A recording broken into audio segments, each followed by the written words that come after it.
Good afternoon all of you. और आज मैं एक आपके साथ एक वीडियो शेयर करने वाली हूँ जिसका टॉपिक होगा कि डिलीवरी में हम जब लेबर रूम में जाते हैं तो क्या क्या होता है। आई होप आपको मेरे वीडियो अच्छे लगे होंगे। ये मेरा पर्सनल एक्सपीरियंस है जो कि मैं आपको आपके साथ शेयर करूँगी। और जो भी अगर आपको मेरा वीडियोस अच्छा लगे हो तो प्लीज़ वीडियो को लाइक करो, शेयर करो एंड सब्सक्राइब करना ना भूलें। तो मैं आज एक ऐसा वीडियो शेयर करने वाली हूँ जिसके साथ मैं गुजरी हूँ और हम जैसी कितनी भी लेडीज़ हैं जो कि इस पेन को सरवाइव कर रही है। हम पूरी प्रेगनेंसी तो बहुत अच्छे से एंजॉय करते हैं, लेकिन जब हमारा जैसे ही डिलीवरी का टाइम नज़दीक आता जाता है तो हम काफ़ी डर जाते हैं। तो मैंने सोचा कि क्यों ना मैं आज एक इस टॉपिक पे आज एक वीडियो क्रिएट करूँ और आप लोगों से बात करूँ। और जब हमारे मेजरली ना लेडीज़ जो कि डिलीवरी का टाइम होता है वो 37 टू 40 वीक्स में होता है। किसी किसी का अर्ली पे भी हो जाता है, लेकिन मेजरली ना 37 वीक में डिलीवरी कंप्लीट हो जाती है। तो जब मेरी डिलीवरी हुई थी और जो मैंने रियलाइज़ किया था, तो बस वही वीडियो मैं आपके साथ शेयर करने जा रही हूँ। ये तो वीडियो थोड़ी लॉन्ग हो जाएगी और थोड़ा-सा इसको जैसे ही आप लेबर पेन से कैसे फाइट करें और लेबर पेन को कैसे टॉलरेट करें, ये आज इसमें हम डिस्कस करेंगे। जब मेरा लेबर पेन स्टार्ट हुआ था, जब मैं 29 सितंबर की बात है 2021 में। तो मेरा बेटू मीन्स मेरे बेटा हुआ था जब। तो उस समय ना मुझे रात को वाटर लीकेज का इशू हुआ। वाटर लीकेज के साथ-साथ मेरे को पेन तो नहीं हो रहा था, सिर्फ ओनली वाटर लीकेज हो रहा था। मैं अच्छी खासी रात में सोई थी और सोने के बाद जैसे ही मुझे हॉस्पिटल ले जाया गया सुबह अर्ली 5 ओ क्लॉक, तो मुझे एडमिट किया गया है। वहाँ पर मुझे स्लो वाले इंजेक्शन दिए गए जिसके कारण मुझे पेन और बढ़ जाए और मेरी डिलीवरी नॉर्मल हो जाए। वो लोग काफ़ी एफ़र्ट डालते हैं डॉक्टर्स पेशेंट के साथ कि लेबर पेन जो है हमारा ये हो जाए, इंक्रीज़ हो जाए और और हमारी नॉर्मल डिलीवरी हो जाए। तो बस जब मैं हॉस्पिटल में गई थी तो ये प्रोसेस क्या होता है जब हम हॉस्पिटल में जाते हैं, ये ड्यूरेशन पूरा 12 आवर्स का होता है, लेकिन किसी-किसी को ना डबल पेन प्रोड्यूस कराकर ना उसको इंजेक्शंस देकर उसका डिलीवरी होती है। जब हम हॉस्पिटल में एडमिट होते हैं तो डॉक्टर हमारा सबसे पहले पल्स, बीपी वगैरह चेक करते हैं, वेट चेक करते हैं कि उसमें क्या होता है। उसके बाद ही हम लोगों का सब कुछ नॉर्मल होने के बाद फिर देखते हैं कि वजाइना वो फिंगर इंसर्ट करके देखते हैं कि वजाइना जो बच्चेदानी होती है उसका मुंह कितना ओपन है। और ये देखते हैं कि ये पेशेंट नॉर्मल डिलीवरी कर सकता है या नहीं कर सकता है। तो बस मुझे भी बहुत डर लग रहा था आप लोगों की तरह, जैसे कि मैं भी बहुत डर रही थी। जैसे-जैसे मेरे डिलीवरी का टाइम आता जा रहा था तो मुझे काफ़ी दर्द होता था और मुझे बहुत बीपी डाउन हो जाता था मेरा।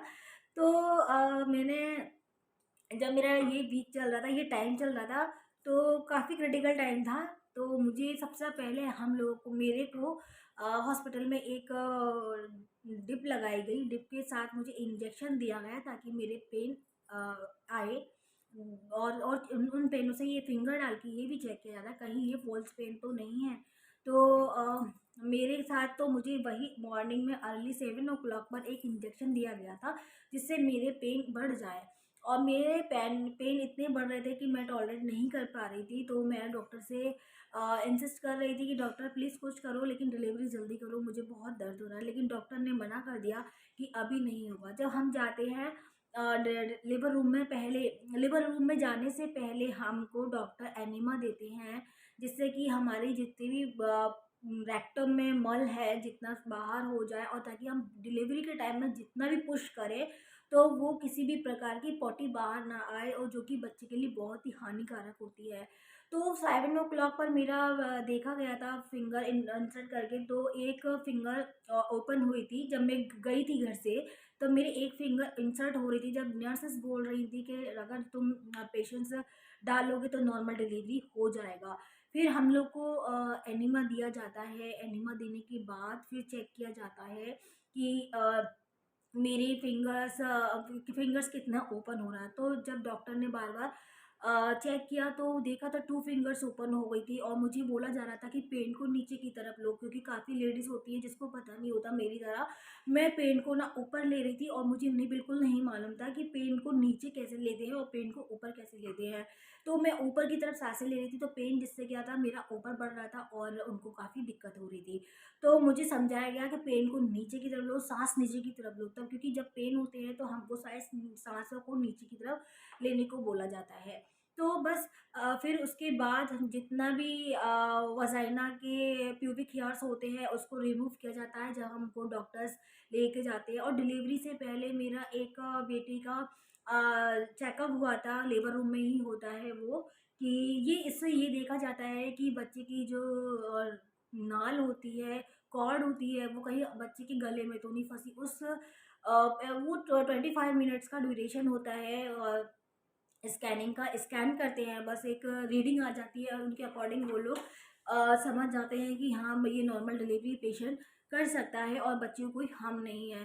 तो उसके बाद पेन रिड्यूस करने के लिए उन्होंने मुझे एक इंजेक्शन और दिया डिप में डाल के, और फिर मुझे उन्होंने फिंगर को इंसर्ट किया और मेरा जो वाटर लीकेज था वो कंटिन्यूस हो रहा था, मेरे में उसमें कोई भी रुकावट नहीं हो रहा था। और डॉक्टर बोल रहे थे कि आपके जो पेल्विक एरिया है वो काफ़ी अच्छा है, अगर आप थोड़ा एफर्ट डालेंगी तो आपको ये डिलीवरी नॉर्मल हो सकती है। तो गाइज़ उस समय ये हुआ कि मुझे नहीं मालूम, मैं आज भी मैं वो लेबर रूम डॉक्टर के जाती हूँ, वो लेबर रूम याद करती हूँ तो मुझे अपनी याद आ जाती है।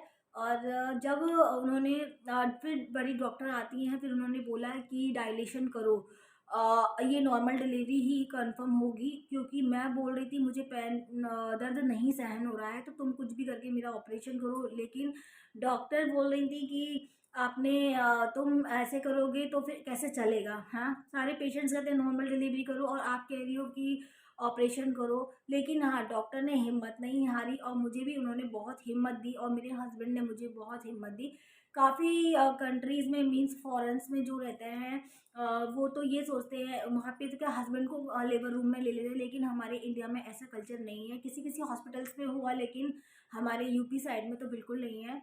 और जब मुझे हॉस्पिटल में ले जाया गया तो मेरे कपड़े पूरे लेबर वाले जो डिलीवरी वाले थे वो चेंज कराए गए और जो भी मैंने वेयर कर रखे थे गाउन वगैरह वो रिमूव कर दिए गए और मेरे जो हेयर्स थे उनको खोल दिया गया, क्योंकि डॉक्टर ने बोला था अकॉर्डिंग टू कि बच्चे को पेट जैसे कि ये थे हेयर्स बंधे होते हैं, कुछ चीज़ पहना होता था और डिलीवरी में बहुत दिक्कत आती है।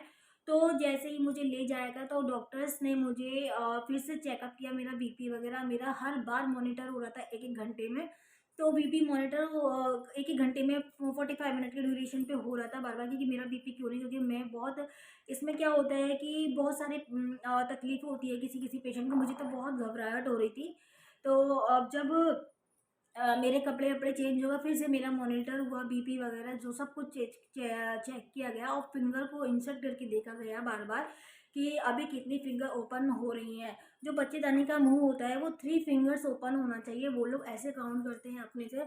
अगर ऐसे फिंगर्स बच्चेदानी के मुँह पे, क्योंकि और हाँ, एक इम्पॉर्टेंट बात कि बच्चे का ये भी देखते हैं कि हेड का हेड किधर है, डाउन में है या अप में। अगर आपका है बेबी का हेड डाउन में होता है तो डेफिनेटली ना आपको एफर्ट डालने हैं और नॉर्मल डिलीवरी होगी मेरी तरह।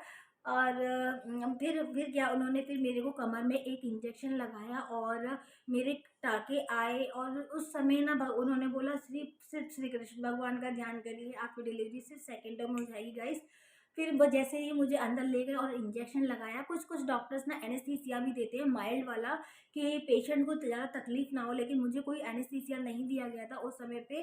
और लेबर पेन ले जा ले जब उन्होंने बस सिर्फ जो जब जिस समय वो इंजेक्शन देते हैं वो इंटरनली देते हैं वो डॉक्टर्स, वो लोग बताते नहीं है कौन सा दर्द का इंजेक्शन दे रहे हैं। तो उससे उससे आपके पेन इतने बढ़ जाते हैं, इतने बढ़ जाते हैं कि 1 सेकंड भी नहीं आप बेयर कर सकते और डिलीवरी ना सेकंडों में हो जाती है गाइस, सेकंड भी नहीं लगते।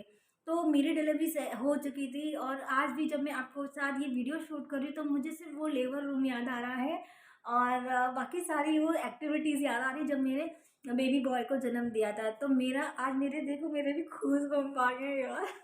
सच में ये अब वो मोमेंट ना प्लीज़ सबकी लाइफ का इतना ब्यूटीफुल मोमेंट होता है कि मैं कुछ आपके साथ एक्सप्लेन नहीं कर सकती कि सारे दर्द एक तरफ, जब आप एक न्यू बर्थ को बॉर्न करते हो ना, तो सारे दर्द आपके सारे साइड में रखे रह जाते हैं।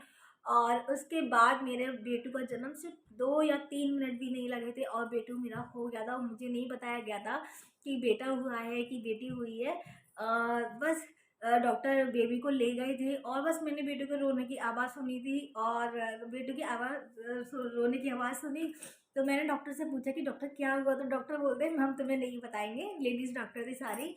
तो उन्होंने बोला हम तुम्हें नहीं बताएंगे क्योंकि तुमने बहुत परेशान किया है हमें। तो यार मुझे पता नहीं था पहली डिलीवरी ऐसी होती है इस वजह से मैं थोड़ा होपलेस हो रही थी। लेकिन हाँ, डॉक्टर्स ने मुझे बहुत कोऑपरेट किया।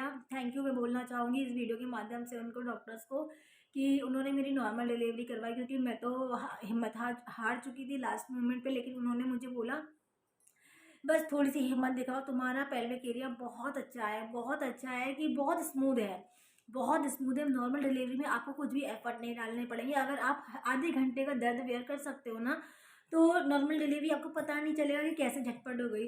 तो गाइस मेरी नॉर्मल डिलीवरी की ये थी पूरी दास्तान और बहुत प्यारी डिलीवरी, बहुत प्यारा एक्सपीरियंस रहा। जब आप एक मदरहुड में पहुंच जाते हो फिर तो पता नहीं दर्द कहाँ था, मुझे नहीं मालूम। जब मुझे शिफ्ट करा जाना था हॉस्पिटल से रूम में, लेबर रूम में, फिर बेटू को, हाँ, बेटू को जब बेबी होता है लेबर रूम के बाद तो तुरंत ही ना एक चाइल्ड स्पेशलिस्ट वहाँ पे अवेलेबल रहते हैं जो कि आपके बेटे के हाथ पैर fingers heart ear nose potty की रास्ता और जितने भी पार्ट्स होते हैं इंटरनली और एक्सटर्नली, वो सब चेक करते हैं कि आपका बेबी परफेक्ट है या नहीं है।